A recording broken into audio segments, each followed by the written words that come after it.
Bom dia, sou a Kátia Góes, a rainha do faturamento, idealizadora da Ordem da Coroa. E hoje vamos ter a reflexão do nosso café da manhã. Então vamos lá. Hoje eu vou trazer uma reflexão, lógico, é sempre para a área empresarial, nossas reflexões, mas eu vou trazer uma reflexão sobre o burnout e um capítulo desse livro aqui, que inclusive, tá? Hoje em dia tá muito na moda o livro As 48 Leis do Poder. E esse livro, ó, eu li lá em 2012, há mais de 10 anos, e agora que o povo vem falando. Esse livro aqui, que é As 33 Estratégias de Guerra, é de Robert Greene também, tá? E esse livro, daqui a alguns anos, deve estar na moda.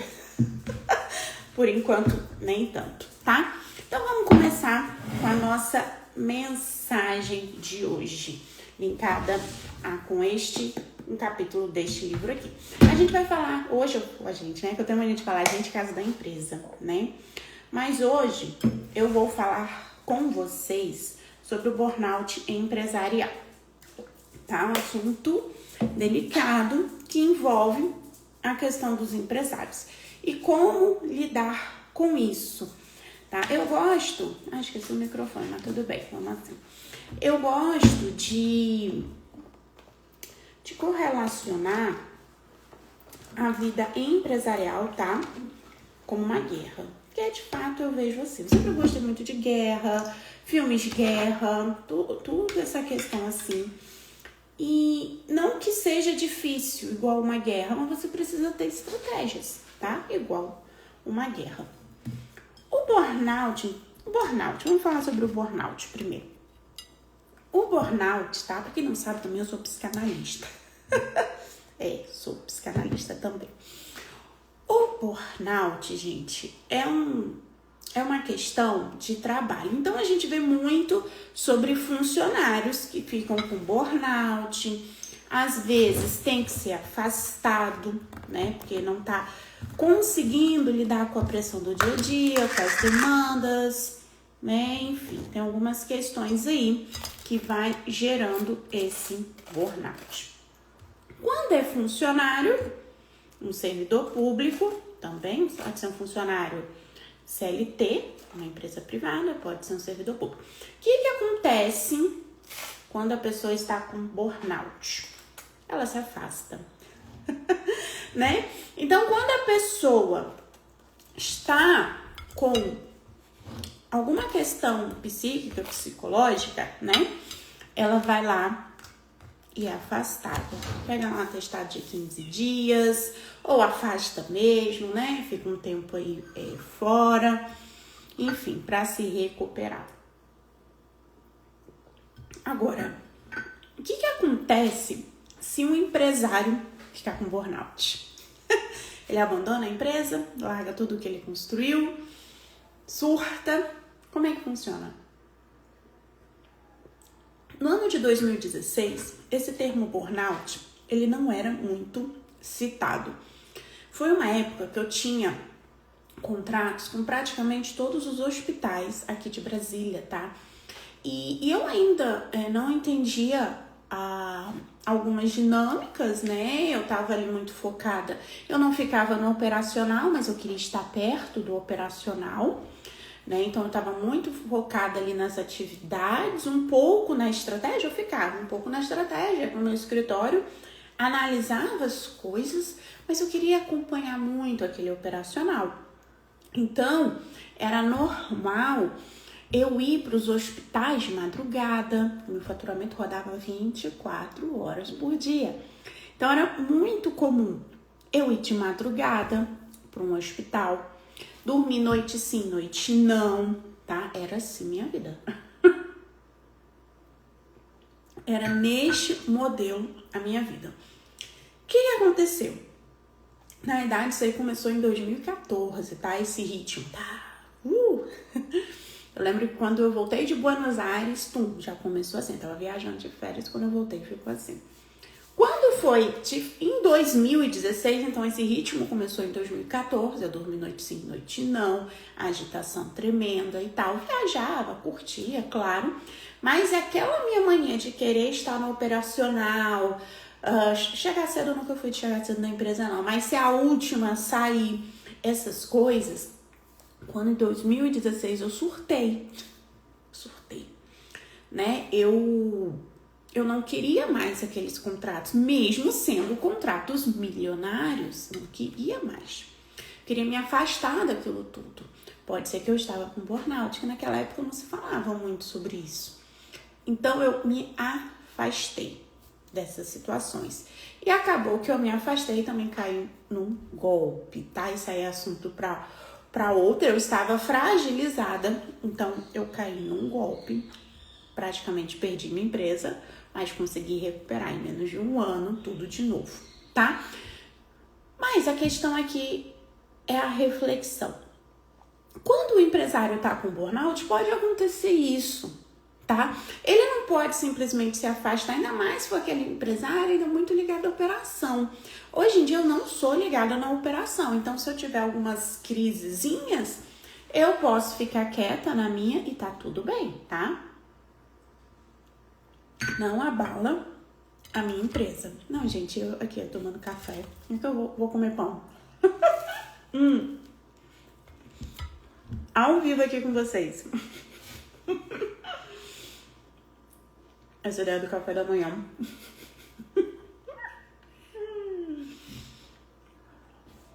Vou assistir os vídeos da Ana Maria Braga, ver como é que ela faz.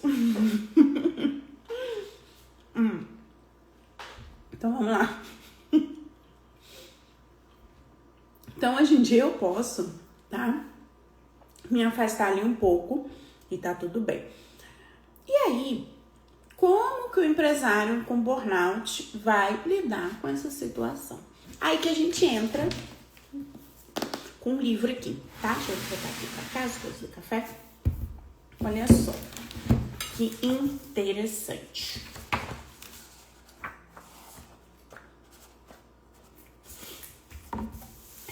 Ele chama, tá?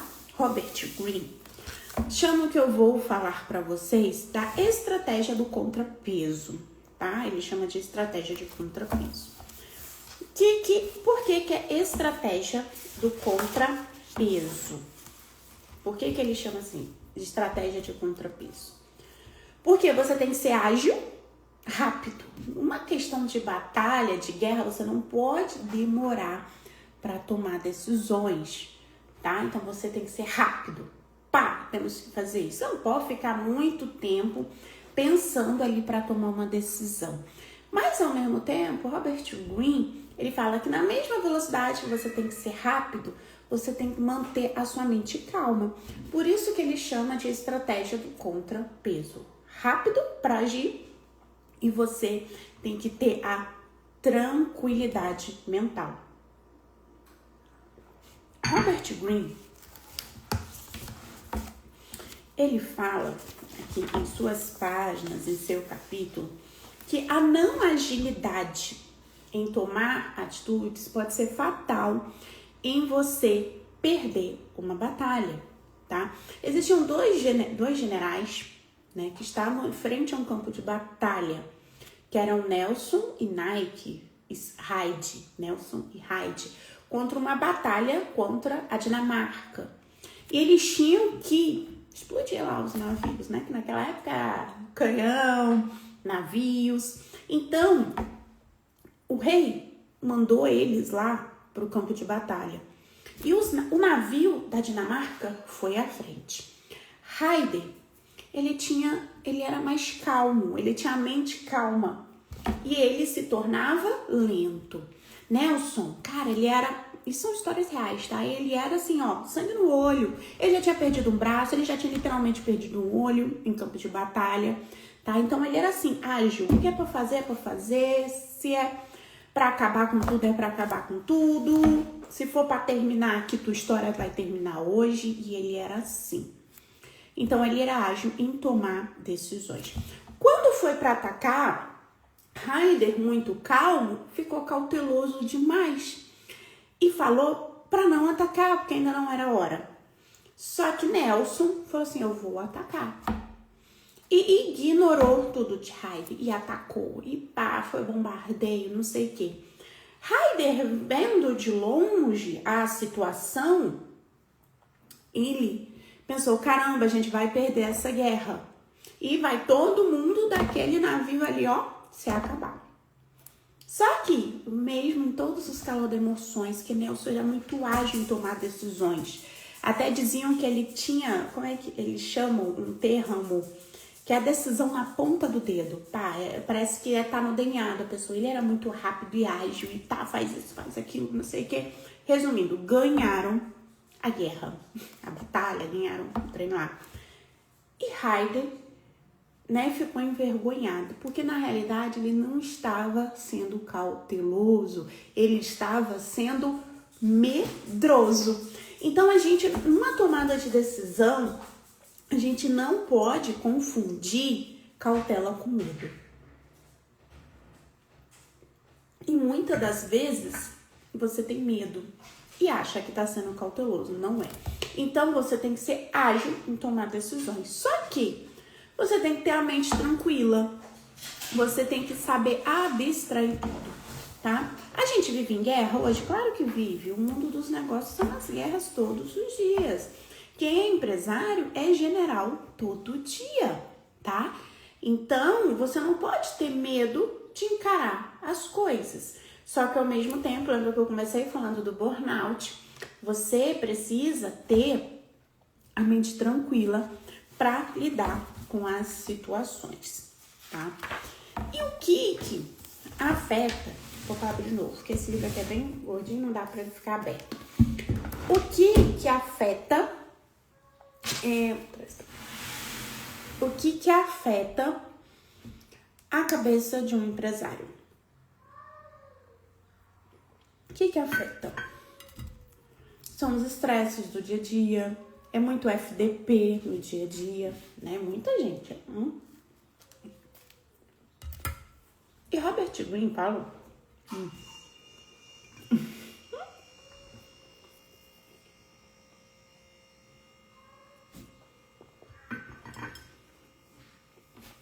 Robert Greene fala, eu chamo de FDP, tudo isso vocês sabem do que eu tô falando, né? Mas Robert Greene não vai escrever no livro, seu monte de FDP, não. Ele chama de tolos, tá? Ele fala que no mundo existem muitas pessoas tolas, muitas. Então existe muito FDP mesmo. Tá? Quando você encontrar um, saiba que existe mais 10 perto de você. É muito. São muitas pessoas tolas que não sabem viver, tá? São muitas pessoas que se acham injustiçadas, são muitas pessoas covardes, muitas pessoas que vão culpar os outros pelos seus fracassos. É muita gente invejosa. É a realidade, tá? Poucas pessoas são de atitude, tá? E provavelmente se você é um empresário, você é uma pessoa de atitude. Porque pessoas que tomam decisões são pessoas de atitude, tá? Então, Robert Greene fala uma coisa muito interessante. A gente tem que saber lidar com os tolos, porque eles são muitos. E não adianta a gente se estressar com os tolos. Ele fala que a gente tem que tratar os tolos como se fossem crianças, tá? Então, se você fez um FDP aí na tua vida, você tem que olhar para ele e pensar, é uma criança. E como que se lida com criança? Não leva a sério. Ignora, tá? Então, ele fala que isso é uma habilidade crucial no mundo, tá? Para você ter sucesso. É saber lidar com os tolos, saber abstrair, tá? Deixa eu ver se eu acho aqui o que ele diz. Acho que eu não marquei. Não marquei aqui. Ele fala... aqui, ó. É aqui. Ele fala o seguinte: conseguir não perder o bom humor com pessoas tolas é uma habilidade importante, tá? Então, se vier um FDP tentar tirar você do sério, você não pode, você tem que abstrair. Isso é uma habilidade que você precisa desenvolver. A gente vai voltar daqui a pouco no burnout, tá? E ele fala, ó, o mundo está cheio de gente tola. Pessoas que não sabem esperar resultados, que não enxergam um palmo diante do nariz. São essas pessoas que dentro da sua empresa vão falar mal de você. São essas pessoas que vão colocar a empresa na justiça mentindo, se achando injustiçada. É aquele teu concorrente pequeno que vai tentar te puxar um tapete, tá? São pessoas no meio da sociedade que vão falar mal de você, que vão ter inveja, que vão tentar de alguma forma apagar teu nome, dizer que teu sucesso não é bem assim. Cara, isso acontece muito comigo, tá? Muito, muito mesmo. É porque eu não exponho aqui as coisas, porque eu, de certa forma, eu já tenho essa habilidade, tá? Eu tenho essa habilidade. Quando eu era mais nova, eu era muito estressada, né? Então, eu me estressava fácil com essas pessoas FDP. Hoje em dia, eu posso ficar chateada ali por 3 segundos, tá? Então, assim, eu não tenho habilidade total. Eu fico ali chateada um pouco, mas depois eu volto ao meu normal, respiro fundo e sigo. E assim, eu esqueço. Cara, eu esqueço mesmo, tá? Então, é uma habilidade que precisamos sempre desenvolver. Como assim você esquece, Kátia? Cara, uma pessoa fez uma coisa comigo. Foi um FDP comigo. Eu vou ficar chateada? No momento eu vou ficar indignada. É certo? Não, porque aqui diz que você tem que tratar igual criança. Com criança a gente fica chateado quando ela faz uma coisa errada? Não, a gente passa batido, tá? Mas eu sou assim, eu fico ali, vamos supor, 1 hora chateada. Passou, eu esqueço. Tem muito FDP que olha meus stories no Instagram. Eu vou bloquear? Eu nem ligo, tá? Nem ligo. Então, vocês têm que, né, como a gente, ter essa habilidade, porque são muitas pessoas de verdade tolas no mundo. Então, se não tiver essa habilidade, se você fosse estressar que cada pessoa tola te tirar do teu equilíbrio, tirar do teu normal, não vai dar certo. Entende? Não dá certo, tá? Então, tem que ter a mente. Então, o primeiro ponto que eu vejo para um empresário ele não ter o burnout é saber controlar a mente, tá? Vamos falar de grandes líderes, né? Tem um líder que foi um grande líder, só que do mal. Vocês sabem o que eu tô falando, lá da Alemanha, tá? Não vou falar não, porque às vezes corta as coisas, né? E eu vou jogar isso aqui depois no YouTube. Então, esse grande líder, que era da Alemanha, que era do mal, ele era um grande líder, tá? Ele era um grande estrategista, gente. Demais, tá? Ele sabia as coisas. Cara, ele fez um país seguir ele fez atrocidades. Ele era um homem normal, tipo, carne e osso, tá? Mas ele tinha um controle emocional.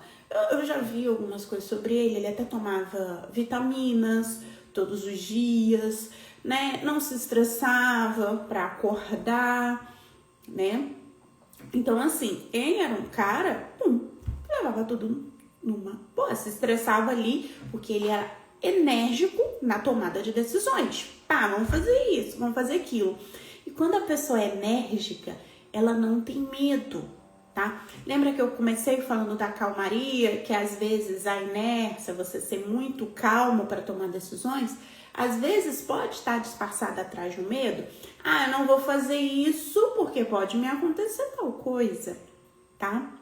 Ele não tinha esse medo, né? Lógico, ele perdeu, ainda bem, né? O mundo fez estratégias contra ele, Cara, para ele ganhar o mundo também, né?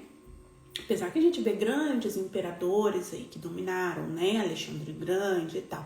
Mas você vê que é na calmaria, assim, mental, tá? Você tem que ser enérgico na tomada de decisões, mas você tem que ter uma calmaria mental. Por exemplo, um grande líder mundial que é muito calmo, gente, é Putin. O presidente da Rússia. Cara, ele é o homem mais poderoso do mundo, você gostando dele ou não.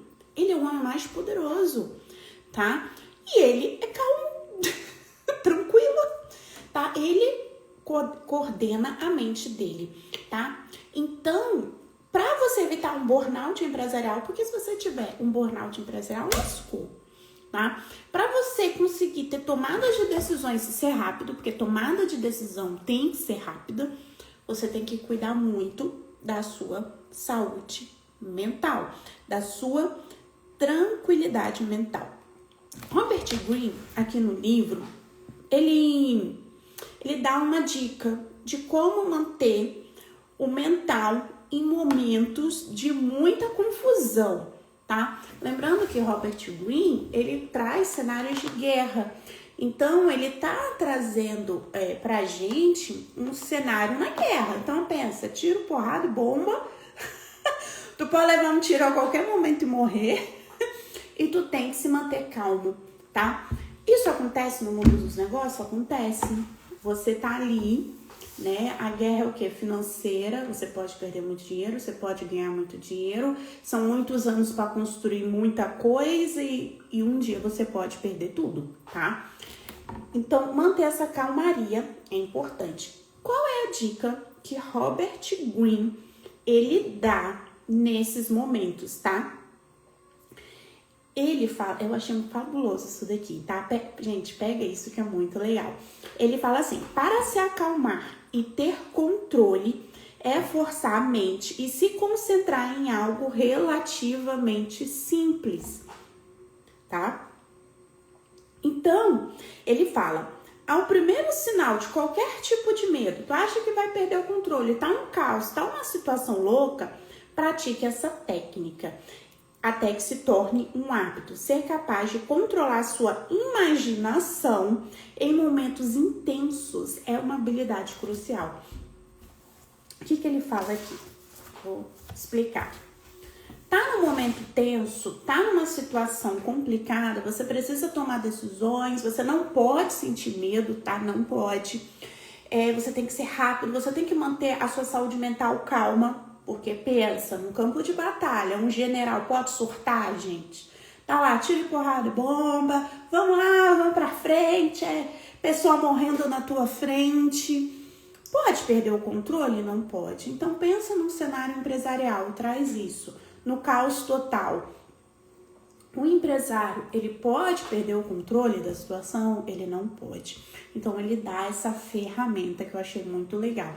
Qual é a ferramenta? Você vai fazer alguma coisa para tirar teu foco da situação, tá? Vai fazer alguma coisa, tá? Você vai ter que ter um código com você, fazer alguma coisa, tá?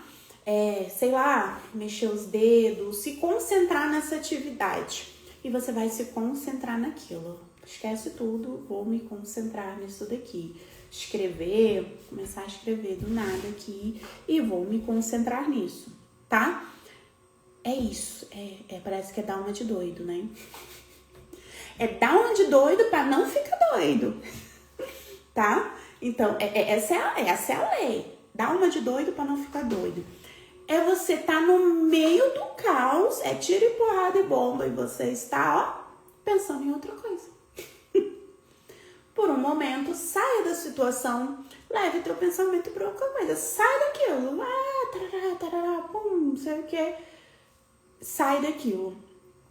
Saiu daquilo, saiu dessa situação de caos da sua imaginação, saiu. Aí você vai ter a calmaria de tomar decisões mais estratégicas. Por quê? Ele fala uma coisa interessante, se a gente for ler, né, o Robert Greene, fala assim: o que diferencia a gente dos animais, que a gente acha, né, que diferencia a gente dos animais é ser racional, tá? Então a gente fala que somos diferentes dos animais, pois somos racionais. Só que qual o problema? A gente é racional, vírgula. É vírgula grande. Por que vírgula grande? Porque somos muito emotivos. Muitas pessoas não estratégicas tomam decisões na sua vida baseada em emoções. E grande parte, gente, das pessoas é assim, tá? Grande parte das pessoas vão tomar uma decisão ali... Eita, meu Deus! Vão tomar uma decisão ali muito importante na emoção. Então, até que ponto a gente é tão diferente assim dos animais? Vamos ser diferente dos animais se tivermos esse controle, tá? Então, é uma habilidade crucial você saber controlar a sua mente, tá? Então, volta lá que eu comecei falando do burnout. O empresário não tem essa questão. O empresário não pode ter burnout, porque se ele tiver, acabou, tá? E a maioria, assim, hoje em dia, se eu tiver um burnout, se me acontecer alguma coisa, eu consigo me afastar, tá? Mas eu sei que não é a maioria dos empresários. É por isso que eu falo muito pra vocês, gente, ó. Saiam do operacional, vão pra estratégia do teu negócio, tá? É igual o general, por exemplo. O general tá lá na guerra, pá, tira porrada de bomba, não sei o quê. Pensa se ele for o cara que tá lá na frente, na linha de frente mesmo, tá? Guerreando. Como é que ele vai abstrair tudo? Não dá. Você tá levando espada aqui, tiro nas trincheiras. Como? Que um general, não, o general tem que estar ali, ó, ele tem que estar vendo a situação, abstraindo, cuidando da mente e tomar uma decisão assertiva. Então, a gente tem que ser assim no mundo dos negócios, tá? Você tem que conseguir abstrair a sua mente. Outro ponto que ele fala, eu achei muito interessante, tá? Não deixar se intimidar. Muitas das vezes, nossas tomadas de decisões com medo é se intimidar perante um outro, tá? Então, certas situações, a gente fica com medo por alguma situação, cria, né? Porque o medo nada mais é do que uma imaginação de algo que você não sabe o que vai acontecer, mas tu começa a imaginar algo tenebroso, então você fica com medo, tá? Por exemplo, você tá lá na guerra, aí você começa a ficar com medo. Por que você fica com medo? Porque você acha que vai levar um tiro e acabou. Você começa a imaginar, vou levar um tiro, nossa, vai acontecer isso, vão jogar uma bomba aqui e tal, e de repente nada disso aconteça, tá? Você manter sua mente tranquila, estratégica, vendo tudo que tá acontecendo, não acontece. Mas se você deixar o medo te dominar, vai acontecer. Não é lei de pensamento, tá? Essas coisas. Não, porque você tá guiando pra aquilo, tá? Então, complementando o burnout, complementando a saúde da mente, né? Ele fala pra gente não se intimidar com as outras pessoas. Tem que lembrar que as outras pessoas, todas as outras pessoas, são iguais a nós. Pele, osso. É igual, gente. Não muda nada. Tá? O cara lá da Alemanha, do mal, ele era igual a gente. Acho que ele era até baixinho. Vê Putin, ele é igual a gente. Então, você não pode se intimidar perante uma situação. Você vai fechar um contrato, né? Tem uma situação ali que vai acontecer, você não pode se intimidar. Né? Tem um FDP na tua frente, sabe? Te caluniando, falando besteira sobre você. Tu vai olhar para aquela situação, lembra da tática. Tratar os FDP igual criança. FDP você trata igual criança. Trata igual criança, vê que é uma pessoa normal, como você, pele e osso, tá? E acabou. Então, cuidar da saúde mental sendo empresário é fundamental, gente. ter essa habilidade, tá? Precisa desenvolver, não é opcional, tá? Porque pensa, você empresário, você é um general em campo de batalha. Então, se você não mantiver a sua mente tranquila para lidar com as situações, acabou? E lembrando, se você não tiver uma estruturação na sua empresa, se você tiver um burnout, lembra que eu contei da minha história de 2016? Você vai passar por isso. Aconteceu comigo, pode ser, eu não fui diagnosticada na época com burnout, era pouco falado sobre isso. Eu surtei, não queria... Gente, eu não queria saber mais de nada, eu não queria saber de hospital, eu não queria saber de gente da área da saúde. Eu falava assim, eu só quero entrar no hospital quando estiver doente. Deu um surto legal aí, tá? Me fragilizei, quase perdi minha empresa, né? Só que eu recuperei rápido, porque no mesmo momento ali que eu tive esse surto, que aconteceu isso comigo, né? Eu sou muito estrategista, então eu tenho essa habilidade, assim, eu sou muito estrategista de resolver problemas. Então eu vi que aconteceu ali um grande problema, tava para perder minha empresa e tal. Falei, vou montar uma estratégia de recuperação. Rapidinho, não deu nem 6 meses, gente. Já tinha recuperado tudo, tá? Meu faturamento, tudo. Foi uma estratégia de recuperação rápida que eu fiz ali, tá? Então, não se deixa permitir. Porque eu, no caso, eu sou uma estrategista nata, assim. Eu nem sei, assim, ao certo. Como é que eu me tornei tão estrategista? Eu já fico pensando como. Com o momento da minha vida, eu me tornei tanto estrategista. Eu acho que eu vi muito filme de guerra. Eu gosto sempre, desde criança eu via muito filme de guerra com meu pai. E meu pai também gosta muito de guerra. E eu acho de tanto ver filme de guerra, ver as situações e tal, eu fui crescendo meio estrategista, tá? Porque eu sempre fui muito estrategista. Eu vou contar uma história pra vocês, não tem nada a ver com isso aqui. É um café da manhã, isso aqui é um bate-papo, isso aqui é bem tranquilex. Quando eu era criança, tá? Eu tinha 10 anos de idade. A minha mãe, assim, eu não venho de uma família pobre, tá? Uma vez até minha mãe falou, para de falar isso, que você não vem de família pobre. Realmente, eu não vim de família pobre, tá? Então, essas histórias tristes que o povo conta, e vim ferrado e tal, eu não posso contar, porque eu não vim de uma família pobre. Existiam alguns momentos que ficou mais apertado dentro de casa, mas minha mãe sempre foi servidora pública federal, né? Desde quando eu nasci, tá? E meu pai também sempre teve muita instrução, contador, né, e tal. Então, assim, gente, eu não venho de família pobre mesmo. Mas o que acontece? Quando eu era criança, eu estava em colégio público. E colégio particular era muito caro. Minha mãe era servidora pública federal, mas também não ganhava tanto assim para me colocar numa escola boa. Então, quando eu tinha 10 anos, a minha mãe falou, você vai estudar para entrar numa escola boa. Eu tava na 4ª série. Minha mãe falou assim, pra 5ª série você tem que ir pra uma escola boa.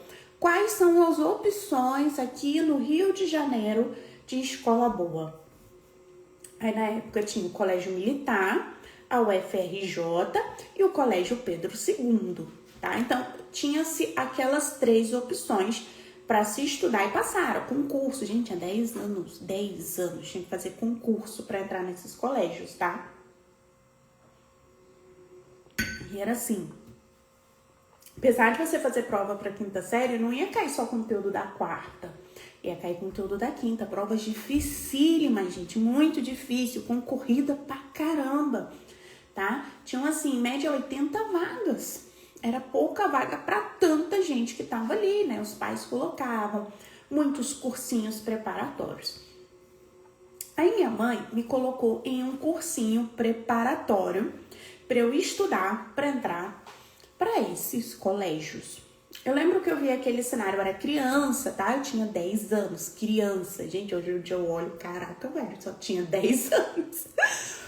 Tudo bem. Eu olhei para aquele cenário, o que eu fiz? Eu joguei minhas bonecas fora. Falei, não posso mais brincar de boneca. Eu tenho que focar, eu tenho que estudar para passar nessa prova, tá? Então, eu ia pro colégio de manhã e de tarde minha mãe me levava pro cursinho.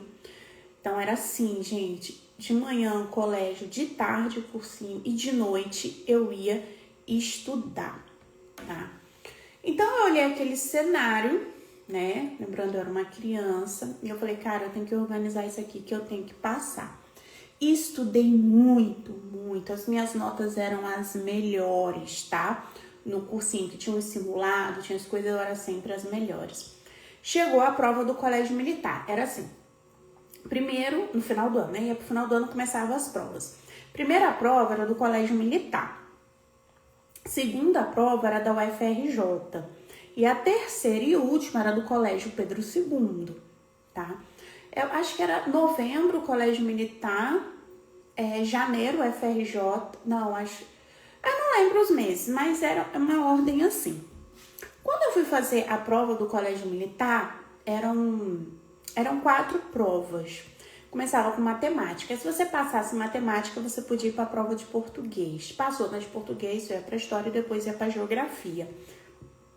E depois, no final de tudo, via a classificação de vagas, tá? Eu passei na prova de matemática, que diziam que era mais difícil, porque era assim, muito de corte, né? Geralmente as pessoas têm muita dificuldade em matemática, então pá, já eliminava uma galera ali. E eu passei na prova de matemática. Nossa, minha mãe, meu Deus! Ela passou e tal, não sei o quê. Só que quando foi a de português, eu levei pau. Não passei na prova de português. Gente, foi terrível. Eu lembro que eu sentei no chão e chorei muito. Eu tinha 10 anos. Estudei 1 ano. Estudei muito. E acabou ali. Acabou. Não tinha mais o que fazer. Eu estava reprovada. E teu sonho vai pro buraco, né? Uma coisa que você sonhou, que você idealizou, que você planejou. Acabou com uma prova. E eu chorei muito com aquilo. Eu tinha 10 anos, que é arrasado. Tá. Tive que enxugar minhas lágrimas.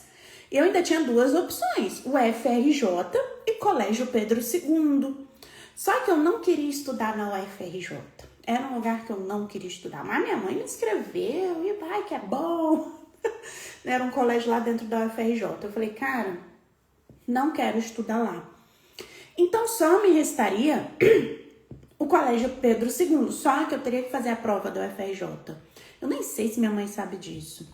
Eu sei que quando eu fui para a prova do UFRJ, eu reprovei de propósito, porque eu não ia estudar. Porque era o seguinte, se eu passasse na UFRJ e no Pedro II, minha mãe ia me colocar na UFRJ. E eu não queria estudar na UFRJ. Então eu reprovei de propósito. E só ia me restar uma única opção, que era o Colégio Pedro II. Por isso que eu tô falando, desde pequena eu sempre fui muito estratégica. Eu falei, cara, é tudo ou nada.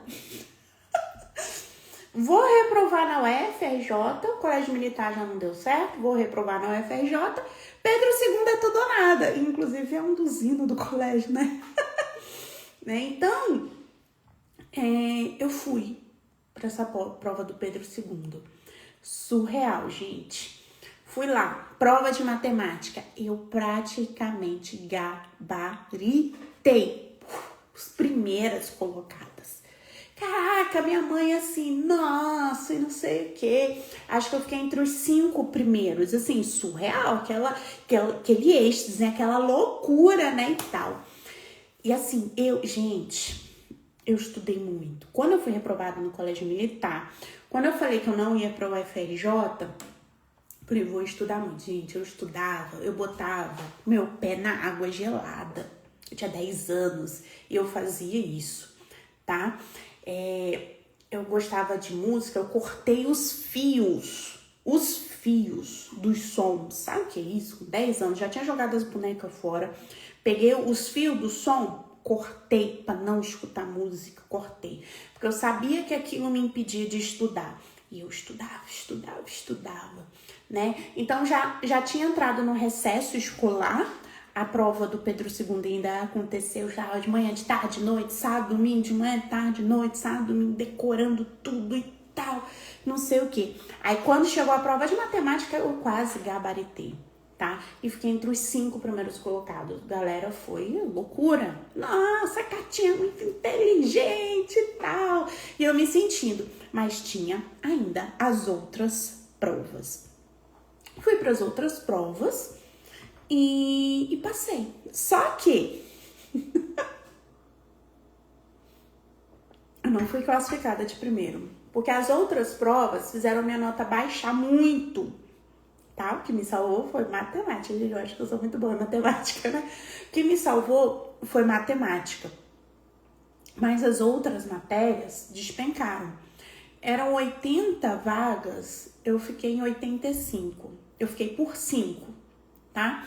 Então, quando minha mãe viu a classificação, caraca, por 5, tu não entrou. Só que o diretor do cursinho falou assim, não, fica tranquilo, que no caso do Pedro II, geralmente os 10 primeiros, 15 primeiros colocados, geralmente também passam no colégio militar e eles são chamados para o colégio militar e sobe, né? Tem a reclassificação. E assim foi feito, tá? Eles chamaram mais 10 pessoas e aí eu entrei. Gente, eu lembro até hoje, tá? A gente não tinha telefone na nossa casa. A vizinha de baixo, a gente morava em apartamento, a vizinha de baixo tinha telefone. A vizinha foi lá na porta falar que o colégio tinha entrado em contato. Ah, minha mãe surtou. Minha mãe, meu Deus, entrou em contato porque você foi classificada, né? Aí a gente foi no colégio, eu fiz na unidade de São Cristóvão, que inclusive era das unidades mais difíceis, mas eu queria estudar em São Cristóvão, porque para mim era o colégio mais lindo do Colégio Pedro II, unidade São Cristóvão, e realmente é lindo. A maior biblioteca do Rio de Janeiro é lá, piscina olímpica, cara, é fenomenal a unidade São Cristóvão. E foi classificada e entrei. Tá, por que acontece essa história toda? Porque é um café da manhã, é pra conversar mesmo. Mas segundo ponto, estratégia. Tô te falando, desde criança eu fui muito estratégica. Aonde que eu tive a estratégia? Cara, eu tenho que ter estratégia pra passar nessa prova. E eu tenho estratégia, o que eu vou querer. Eu não queria o FRJ, eu queria o Pedro II, é tudo ou nada. E é assim na nossa vida empresarial, tá? Então, gente, nossa live aí tá longa. Meu café tá esfriando, meu pão não comi. Porque como é que... Gente, como é que eu vou comer e fazer live, né? Não dá pra falar de boca cheia, né? Como é que eu vou fazer essa proeza? Café esfriando. Eu vou pensar como é que eu vou adaptar melhor nosso café da manhã, tá? Mas é isso, gente. Eu quero deixar essa mensagem pra vocês hoje de reflexão. Mantenham a mente tranquila, saibam lidar com os tolos, saibam abstrair os problemas, sejam totalmente estratégicos. Gente, eu falo isso aqui no meu perfil direto. Estratégia, estratégia, estratégia. O que eu falo de mim? Eu sou estrategista. Não adianta você ser bom em marketing, bom em vendas, ser um excelente profissional se você não tiver estratégia e se você não tiver a mente tranquila. Muita gente fala que eu sou desligada. A minha mãe também fala isso. Mas uma vez ela falou assim, cara, esse seu negócio de ser muito desligada até te ajuda, porque tu não se estressa. E realmente, eu sou tão desligada às vezes que eu nem me estresso. Tem gente que não gosta de mim, às vezes vê uma situação e eu tô aqui plena. Mas não é ironia, é porque realmente eu abstraio tudo. Ah, aconteceu uma coisa, aconteceu uma situação, eu abstraio. Isso é uma coisa que eu já sei fazer. Lógico, a gente tem que potencializar, cada vez melhorar mais. Por isso que eu trouxe essa mensagem hoje pra vocês, tá? Então, se você fica agoniada em momentos de muitos problemas, reflita se não é medo, tá? Medo a gente não pode ter sendo empresário. Ah, medo é importante? É, o medo é importante para não te colocar em muita burrada. Mas o medo te paralisa. E quando a gente é empresário, não dá para ficar muito paralisado. Lembra da história da guerra da Dinamarca, que eu contei para vocês aqui na live, né? Então, se o Nelson não agisse, eles iam perder a batalha. E o Haider, que não queria agir, tava com medo, tá? Então não tenham medo de tomar as decisões, sejam totalmente estratégicos, saibam lidar com os tolos, que são os FDPs, são muitos, tá? Não tem como fugir deles, não tem como escapar deles, não tem o que fazer. O que a gente pode fazer? Tratá-los igual criança. Quando você vê um FDP, pensa que é uma criancinha de 2 anos, tá? O que você faz com uma criancinha de 2 anos que tá fazendo besteira? Ignora, não fica com raiva daquilo, ok? Então é isso, espero que vocês tenham gostado do nosso encontro. Vai ser todo dia às 9, mais ou menos às 9, tá? Que eu também não quero ficar aquela coisa, 9 horas tem que estar, não. Tomar meu café da manhã tranquila, vou chegar aqui com vocês, a gente vai bater um papo, vou passar uma mensagem e a gente começa o nosso dia plenos, tá bom? Vejo vocês amanhã, 9 horas. Amanhã é domingo, só acordar cedo. Amanhã, 9 horas, estou aqui e a gente vai se encontrar. Vou encerrar. Tchau, gente.